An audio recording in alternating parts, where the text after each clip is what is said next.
사실 저도 알바끼리 별로 안 하려고 그랬는데 우리 존경하는 조호영 의원님께서 말씀을 주셔서, 그러니까 법적으로는 지금 뭐 산자부나 중기부 관련된 기관들의 인사 조치가 있는다고 법적인 문제는 아니겠죠. 불법은 아닐 수 있습니다. 근데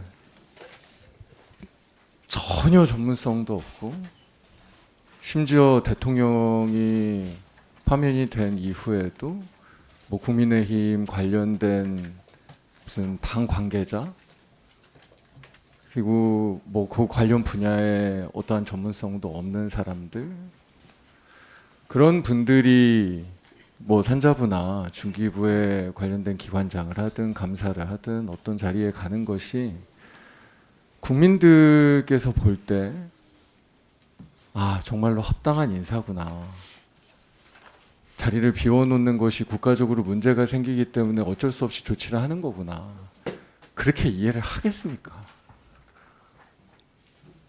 정말로 마지막 남은 탐욕이라고 생각하지 않을까요?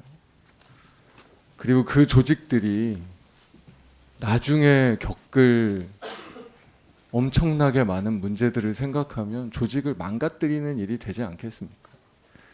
사실 지금 뭐 남은 어떤 인사를 임명을 한 해 만에라는 게 뭐 나중에 법적으로 불법이 되고 뭐 누가 처벌을 받고 이런 문제는 안 생기게끔 하시긴 하겠죠. 하지만 그런 종류의 인사 조치가 불러올 그 조직에 대한 파괴, 대한민국 행정에 대한 부작용, 거기에서 생기는 국민들의 불신, 그런 것들을 생각하면 절대 해서는 안 되는 일인 거죠.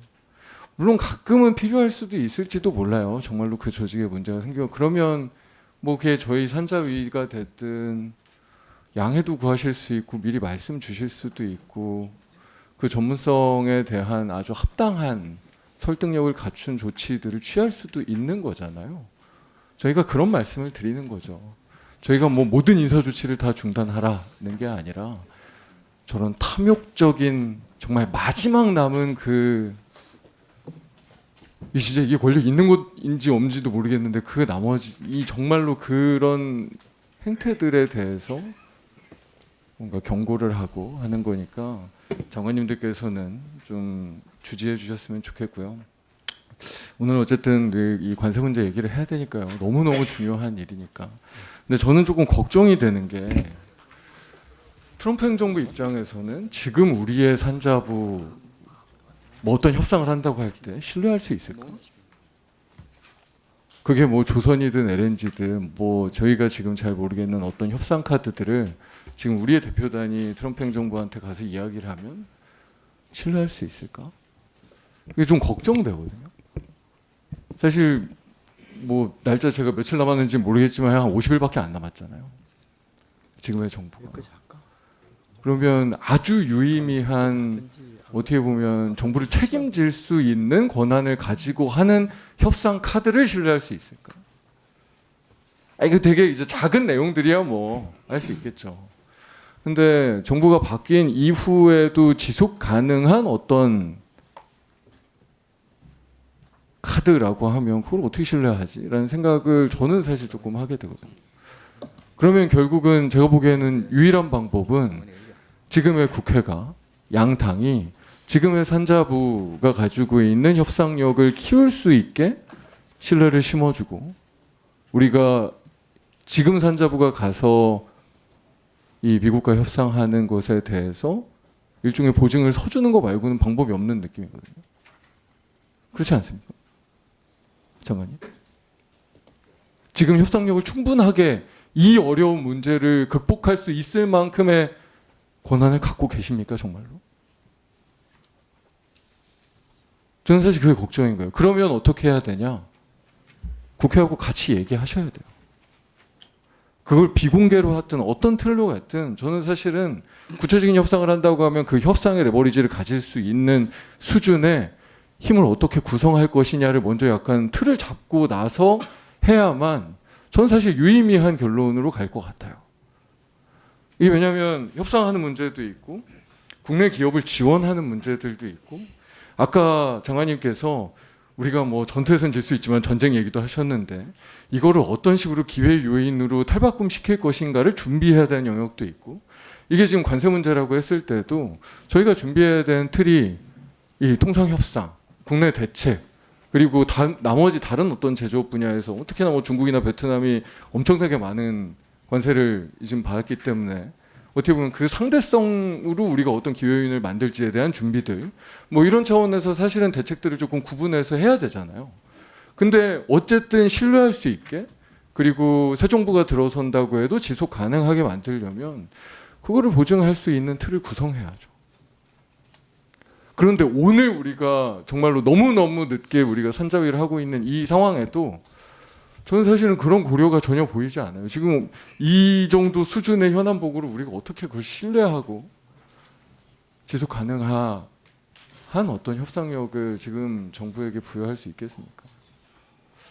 저는 사실 이 문제에 대해서는 조금 다른 틀의 제안을 산자부에서도 해주시길 바라고 저는 사실은 뭐 통상 문제가 워낙 급하니까 모든 거를 다 공개해가지고 모든 거를 다 이런 방식으로 못한다고 생각합니다.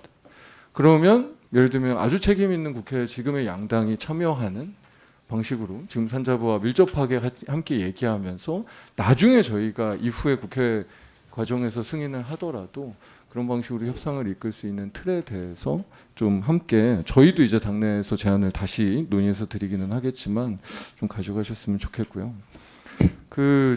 시간이 별로 안 남아서 중기부에도 그냥 한 말씀 정도만 드리면요. 저희가 사실은 작년 재정 이렇게 하면서 TMF 사태가 굉장히 큰 정말 이 유통업체들한테 피해를 남기기도 했고 했잖아요. 근데 사실 어저께 이제 또 반란 사태가 이제 나오고 이렇게 하면서 우리가 이거를 좀 정책적인 보완 방향으로까지 물론 꽤 규모나 꽤 형태는 심각하게 대화는 아니긴 하지만 저희가 이거를 어떤 식으로 예방하고 그리고 정말 우리의 중소기업들의 시장에서의 참여하는 여건을 환경적으로 개선하는 데까지는 못 나갔구나라는 저도 사실은 반성했는데 중기부도 분석 지점이 좀 있는 것 같아요. 저희가 그냥 단순하게 사후에 충돌치도 않은 피해 대책이 우리가 해야 될 거라고 얘기하는 거는 조금 그거잖아요. 그래서 제도적으로 어떤 식으로 좀 예방하고 아니면 이게 시장 환경 자체를 개선할지에 대한 그런 어떤 대책으로 이게 나아가야 꼭 반란 사태만이 아니라 TMF에 대한 게 이제는 좀 많이 또 축적도 되고 그러니까 그렇게 만들어 주셔야 저희가 이후에 정부에서 정부에서라도 훨씬 더 나은 정책 구성이 될 수 있으니까 조금은 주시해 주십시오. 의원님 말씀대로 중기부에서는 그 TMF 이후에도 이 부분에 대해서 유통 환경 자체가 변화하고 있는 상황에서 어떻게 중소기업과 소상공인들을 보호할 것인가는 문제가 하나 있다고 보고 그 부분은 공정위가 사실 대규모 유통법 자체를 TMF의 교훈을 반영해서 지금 발의를 한 상황입니다. 저는 그 법이 된다면 기본적으로는 그러한 환경은 조성될 수 있다고 보고 더 중요한 것은 더 많은 중소기업과 소상공인들이 이 커머스를 긍정적이고 건설적으로 활용할 수 있도록 하는 그러한 경쟁력을 강화해가는 방안이라고 생각을 합니다. 그 부분은 중기부에서 지금 많은 정책도 하고 있고 올해도 많은 것들이 공고가 되었기 때문에 앞으로도 중요 과제로 저희가 잘 가져가도록 하겠습니다.